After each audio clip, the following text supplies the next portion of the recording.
นเงินทองขอให้น้องจงเลิมไม้ไปพ่อแม่ของน้อง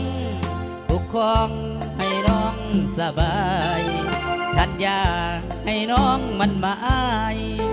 กับสายที่ลอยเงินตางโอ้ละน้องอยากจะขอให้ลืมหากที่เคยโดดเดินอยากจะลืมความหักเบื้องหลังทางน้องและอายมันหมายเอาไว้จริงจังแต่ว่า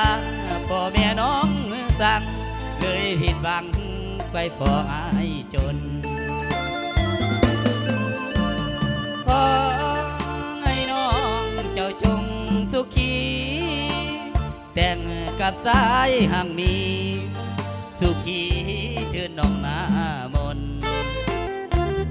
อย่ามาอายพ่อแม่น้องไม้ผู้คนส่วนนายจะขอยอมทนเพื่อหน้ามนนั้นสุขสบายเอากินเบี้ยแซ่บๆเลยผิดพลาดกับบันไดขออภัย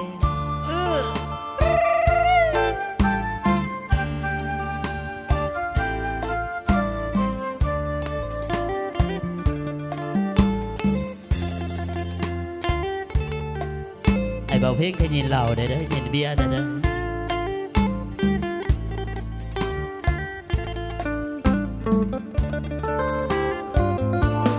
โอ้ละน้องอยากจะขอให้เลิมหากที่เค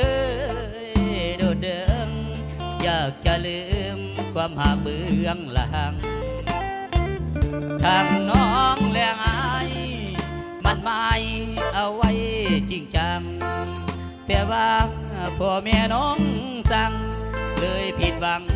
ไปพออายจนขอให้น้องเจ้าจงสุขีแต่งกับสายห่างมีสุขีชื่นน้องหน้ามนอย่ามาหายพ่อแม่น้องไม้ผู้คนส่วนนายจะขอยอมทนเพื่อหน้ามนนั้นสุขสบายขอบใจหลายๆเด้อทำผู้เสียผู้สาวสลับเพลงนี้มอบให้ผู้สาวบ้านวันนั้นเด้อทุกๆคน